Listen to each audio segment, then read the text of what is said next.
Greetings, ladies and gentlemen.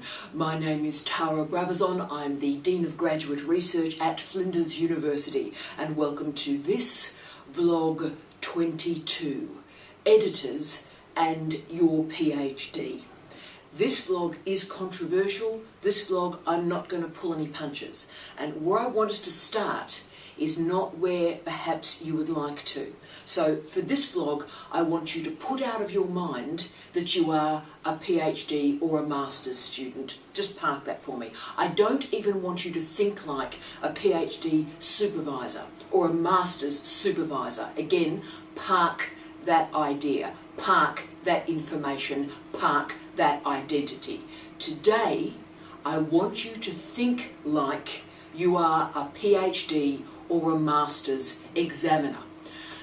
And I want you to ask yourself, what are you looking for when you open the script? So when you receive the document in the mail and you open it up, what are you looking for? When the email with the PDF attachment arrives in your inbox and you open it, what are you looking for?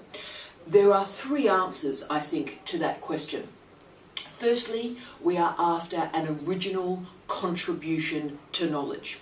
Secondly, we're making sure that the academic protocols are in place, that academic integrity is in place, that information literacy is in place. That's the second one.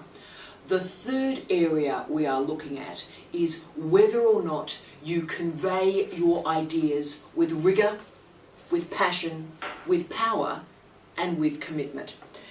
The reason we hear so much, I think, about science communication these days and why the 3-minute thesis is so powerful and passionate and interesting is because communication in and of scholarship is important. The communication of ideas really matters. So in the research literature in doctoral education at the moment, a new phrase is starting to emerge, and this phrase is disciplinary literacy. Particularly since 2011-2012, disciplinary literacy has become a way to think about not only the genre of doctoral writing, but how that genre of doctoral writing is tempered and framed by specific disciplinary expertise. In other words, yes, the PhD is a genre, but your discipline also determines how and what is written. Particularly in Australia, when so many Australian universities still do not have an oral exam, all you are being assessed on is that script. The only way the examiner knows if you are worthy of a PhD is when they read that PhD thesis. They haven't got an oral exam to question you to see if you actually know what you're talking about. If it's not on the paper, if it's not communicated well, sorry, you haven't got a PhD. And that's why the status of editors is so important in doctoral education. Because remember, I'm assessing your capacity to get ideas on a page. Yet if you have used an editor, how do I know that you've got those ideas on the page or the editor has framed and shaped what I'm reading? Whose communication skills am I assessing here? So as a student, but also as a supervisor, I have never, ever, ever used an editor, and I never will. But the rest of the world disagrees with me, and it wouldn't be the first time, eh? But the Australian Council of Graduate Research and the Institute of Professional Editors published their second edition of guidelines in 2013, and they confirmed that, quote, copy editing and proofreading were the limits of what the editors could do to a PhD. Now, I fought those guidelines when they came out during my tenure as a head of school at my former university. Fought them hard, and my wonderful husband, Professor Steve Redhead, who was an Associate Dean of Research at that time, also fought those guidelines. And once more, as always happens to us, we lost. But my argument then and my argument now is examiners are assessing form and content, what you are saying as much as how you are saying it. How you convey your argument is part of your argument. Now, Steve and I, we lost that debate. Those guidelines went through. Everybody seemed incredibly happy except us. So we lost. And now, as the Dean of Graduate Education and Graduate Research at this university, my job is to help you abide by those guidelines, understand what the editors can do and whether or not you need them. But I want you to have the full information and the full debate before you make those choices. So we're doing a very special vlog today. I try and make every one of them a bit different and a bit special for you, but we have a special guest this week that I'm about to bring in, Dr Sam Franzway. Some of you may have heard of Sam. We'll talk about who Sam is in 1 second, but I did want to say particularly this week is dedicated to Elizabeth. Elizabeth, this office adores you. I hope this vlog helps you work through some of the issues we've been talking about, and could I also pass on behalf of the office our love and respect for your dad. He remains with us and I can feel him in the room today as I record this vlog. So Elizabeth, this is for you. But who is Sam? Well, Dr Sam Franzway holds a PhD from Flinders University. So he was you. He did a PhD here. He also works in the Office of Graduate Research. As many of you may know, Sam is my executive assistant. When you come into the office, the wonderful person who helps you through the office and introduces you to me is Sam. I am privileged every single day that I've had the chance to work with him. He's such a brilliant man and he gives me great counsel. He's a lovely human being. But also what makes this important is Sam has also been an editor of PhD theses, and so is his wonderful wife Mel. So this is a very special combination that exists in one person. He is in a very special position to offer us commentary today. So he's seeing the challenges that have emerged between students and editors in this office. He's done a PhD himself and he's also been an editor. So now, he doesn't know how I've introduced him. Let's go get Sam and talk about his specific expertise and how it can help you. Are you ready, Sam? I'm ready. How are you, Sam? Good morning, Tara. I'm well. And I haven't seen you in so long. In so long. It's been a whole night, yeah. It's been a whole night. It's unbelievable. I missed you. But we have got a very interesting series of discussions to have today for our guys and girls out there. You all know him. This is Sam. And we've already done the introduction. You don't know what I've said about you. I'm sure it was positive. It was all very positive and very, very nice. But Sam, we're using your triangulated expertise, if you like, as a PhD, former PhD student, successful PhD candidate, but also someone who works in this office and someone who is and has been a successful editor for PhD students. That's a very rare series of abilities. So the question I was going to ask you to start us off is, what should the students' expectations of an editor be? So what could an editor do for students? Well, Tara, probably the probably the first thing to remember is that a thesis is your own work. It's your name on the front. You'll be signing a disclaimer saying, this is all my own work, everything is attributed. That's not my work, that's to people you've cited. You obviously will thank your supervisors or your supervision team. And everything else that's in there is just you, because you can actually, if you don't cite people, then you go on into plagiarism. And Flinders guidelines do stipulate that if you use a professional editor, it's not the rules, but it's a really good idea to mention, or at least thank them that you did, to mention that you did use a professional editor. Yeah. So, given that in mind, given that you can't cite every single thing that an editor you might imagine will do in your document, Right. an editor's not going to make huge changes. An editor's going to do the final polish and make it look like a real document, something that an examiner's going to read without going, oh, that should have been a comma there, or it's not syntax choice, that's the wrong tense, that kind of thing. An editor's probably going to do just the final polish, as it were, before you send it off. Things, the very sort of the smallest stuff.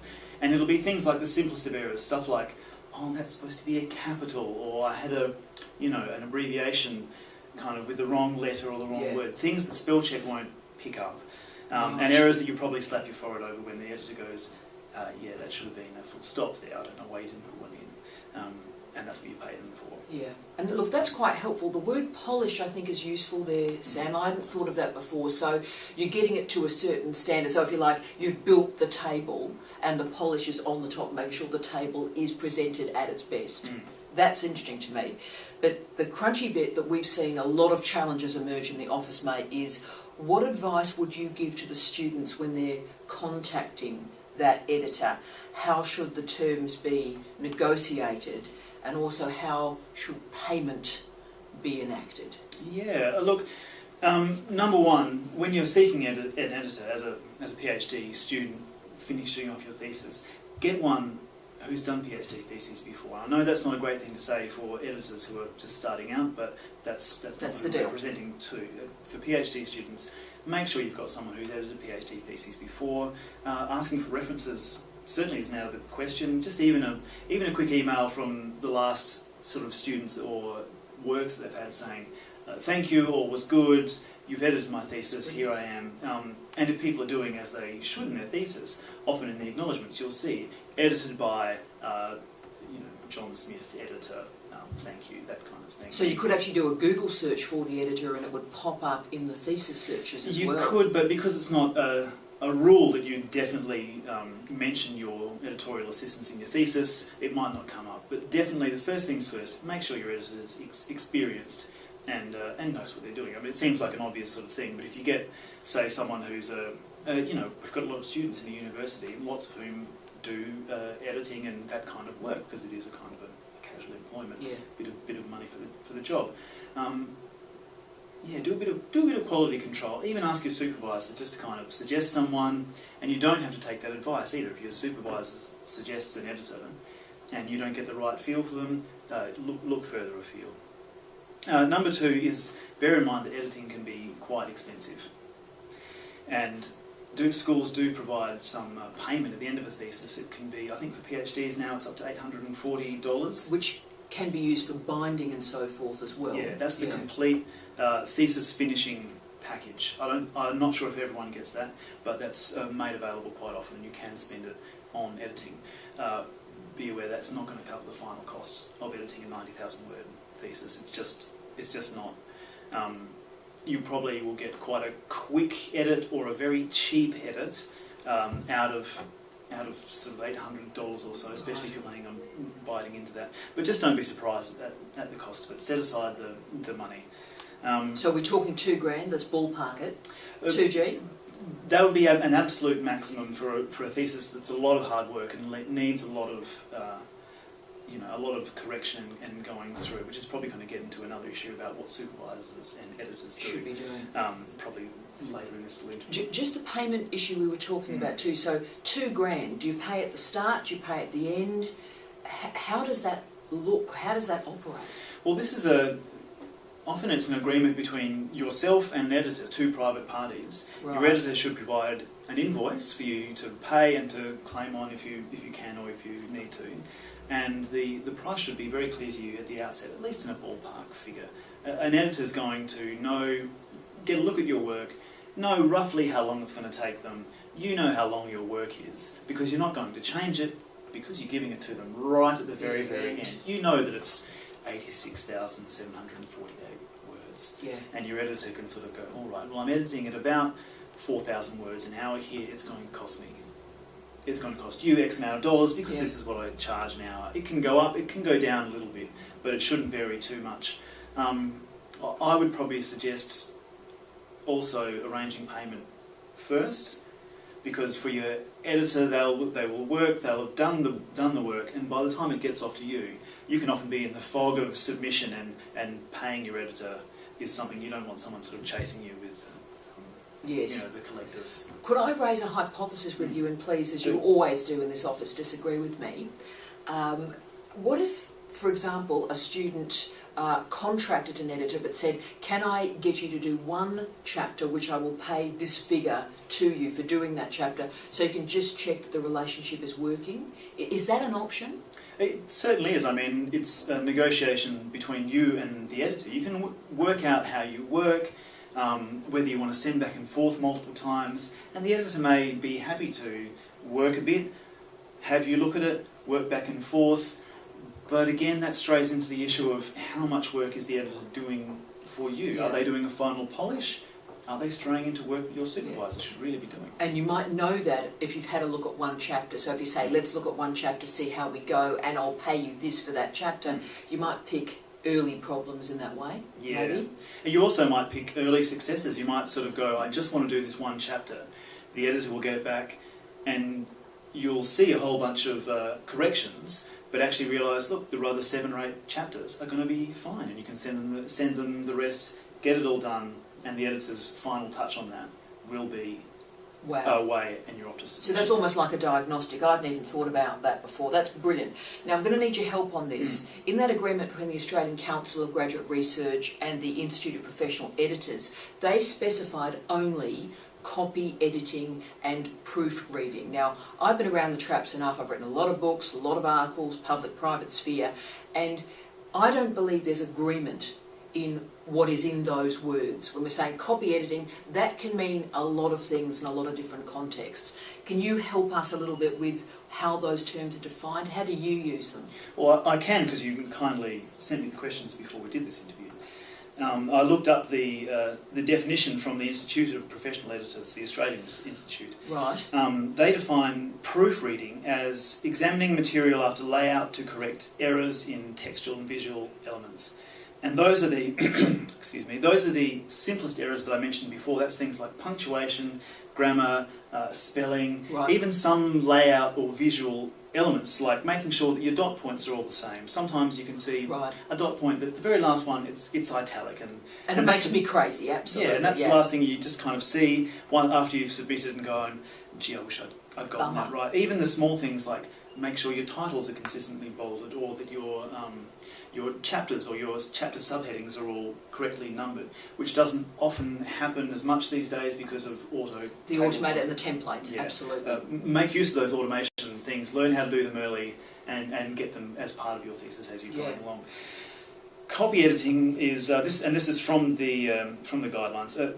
Copy editing is editing to ensure consistency, accuracy, and completeness. I think taken too far.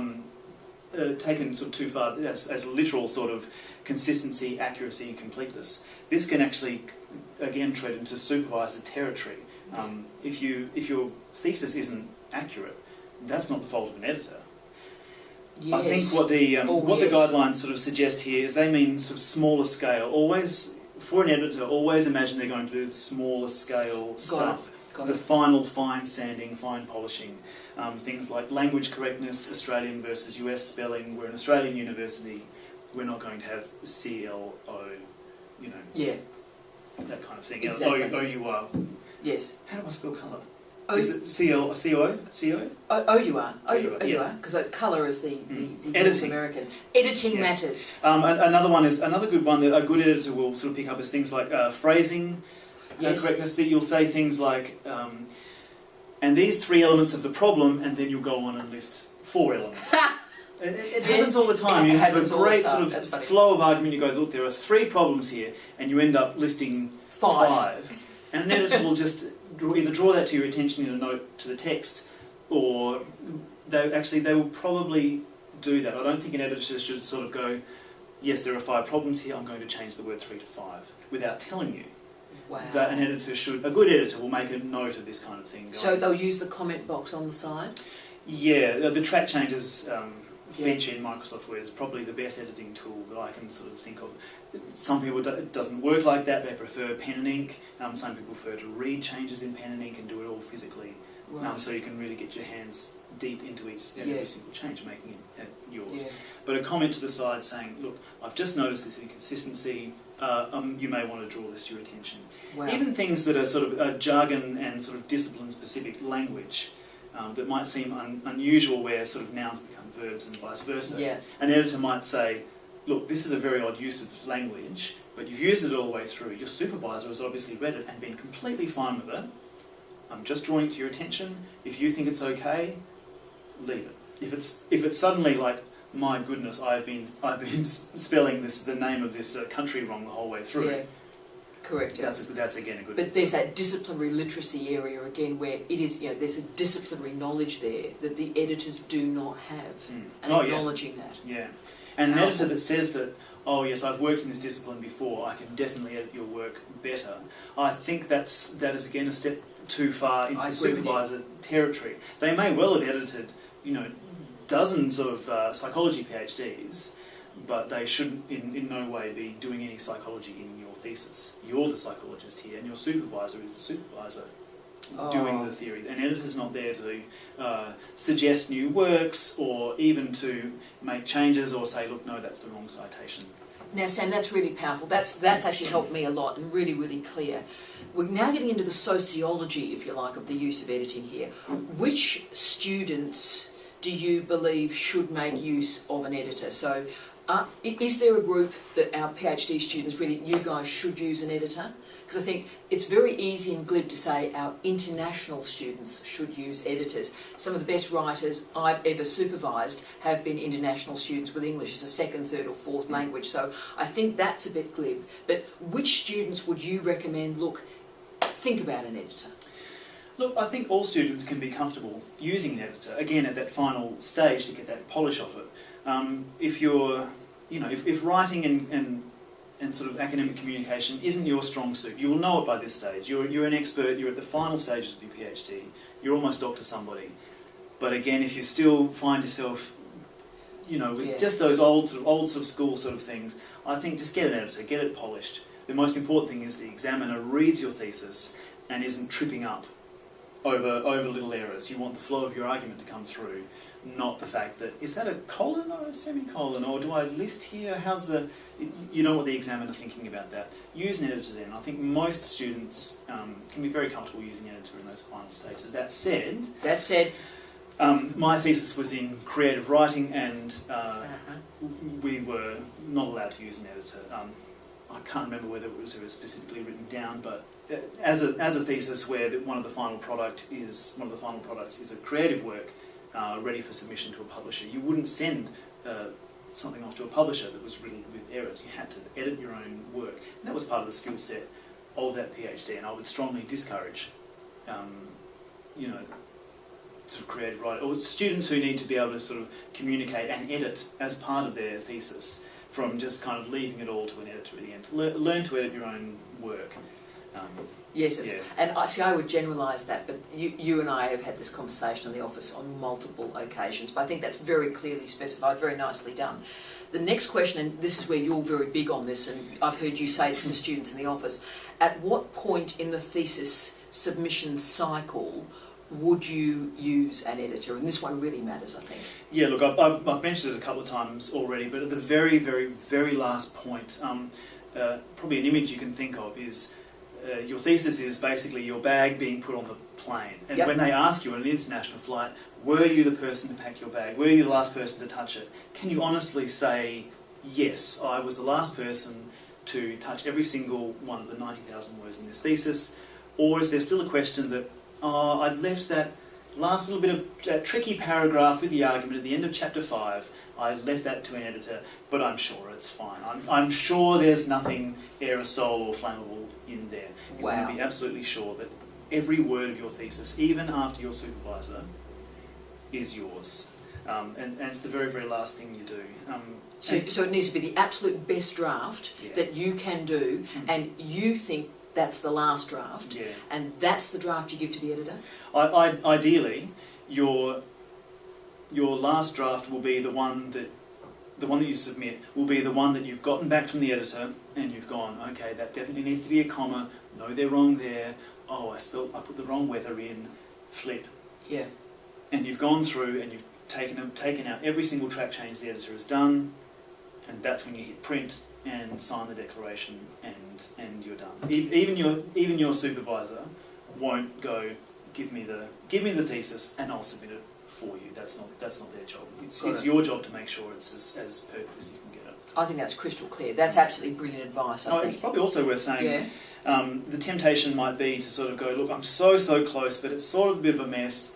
I want an editor to really just kind of get it all into rows so I can package it up, and then I'll I'll do all the last little bitsy changes myself, and that might be a money consideration as well. You might, you might not have enough funds to get your whole thesis edited. You might want to edit half or just the difficult bits. Yeah. And again, that's a choice. But if you're paying someone to really polish off your table, you're not going to then have a quick meal off it and then sort of submit it for judging and cook on it and have a nice walk on it at the great table competition, which is what the PhD is about. Last question, and this is about some of the weirdness that we've seen in this office with regard to students and editors, and you see the knowing smile and the knowing nod.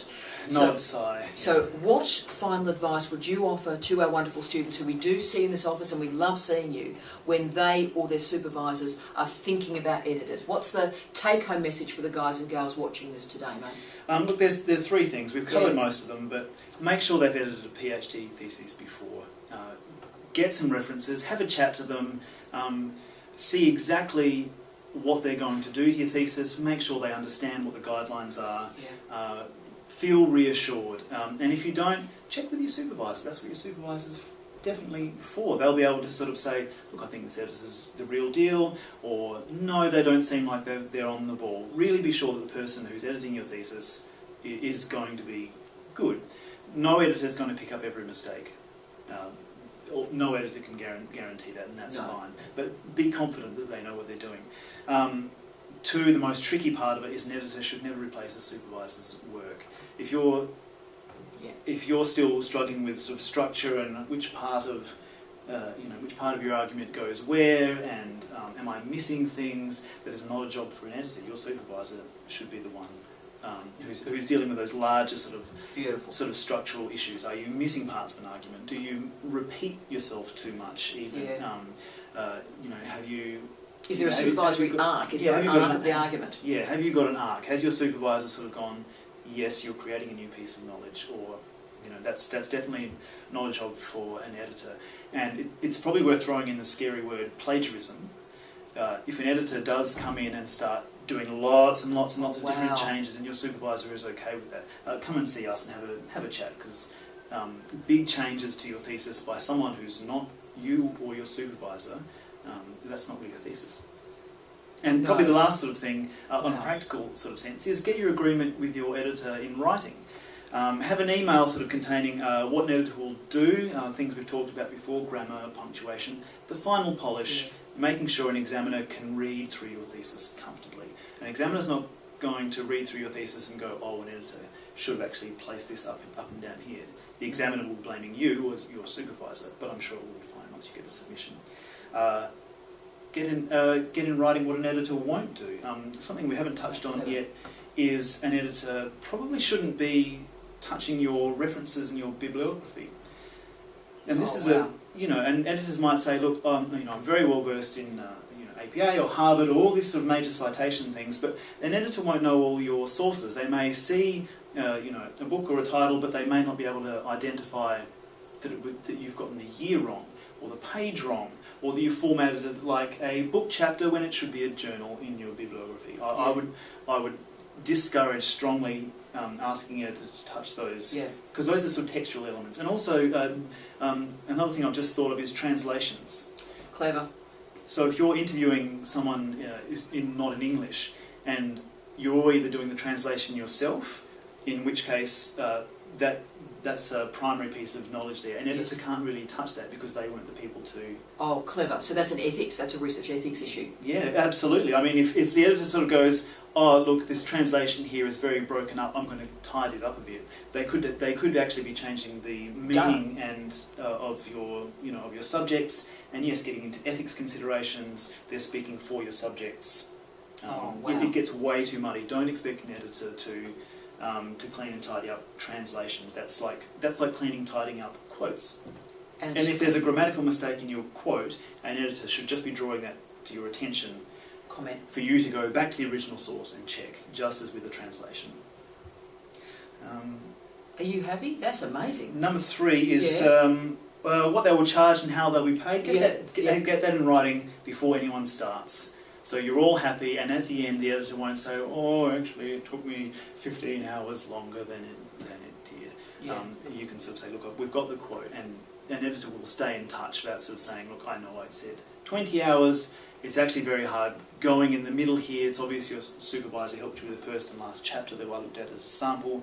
In the middle it's getting a bit boggy. A bit heavy. Let's have a bit of a talk about how long it's taking. Most editors won't do that. Most editors will get a fairly good ballpark picture of how fast they're going to work. And that sort of comes into the final thing, how long they'll take. Yeah. If you're on a deadline, give your editor a chance to do some good edits, and also give yourself a chance once they've sent it back to you, just to stay in communication with them, to ask them questions about things you don't understand about their edits, Nice. or you know, maybe you've picked up things, or just the last little bits of polish. Once they've handed it back, that's not the end of the relationship. You still should be able to just communicate with them and say, look, why have you made this change? And just so you can be absolutely sure that you're the last person to touch every single part of your thesis. Don't accept those changes unless it's you. It's you making voice. a decision to accept those changes. Sam, that is amazing. Do you see why I invited him for this discussion? Woo, you did incredibly well. I mean, Thanks. you know I adore you. Yes. And I think you're a very clever person, and I take your good advice daily. Oh, good. And it's lovely to have you having a wider audience for your cleverness. So thank you for everything you do in this office and everything you do for me. I really appreciate it. It's my pleasure. You're an amazing. And it's probably worth, after this video, Yes. posting a link to those guidelines. Oh, we can. We'll probably do a bit of cutting and pasting of just that text to do with what RHD students should do when they're hiring editor, and that's good. That's good information just to kind of cut and paste from. Look, we'll do that. We'll add that to the OGR website, so that'll be on the website. I'll also do some links to the YouTube channel as well, so you can have a look at that. So Sam, thank you for being you. You're a wonderful human being. And as always, to all of you out there, I wish you love, I wish you light, I wish you peace. Thank you, Samster.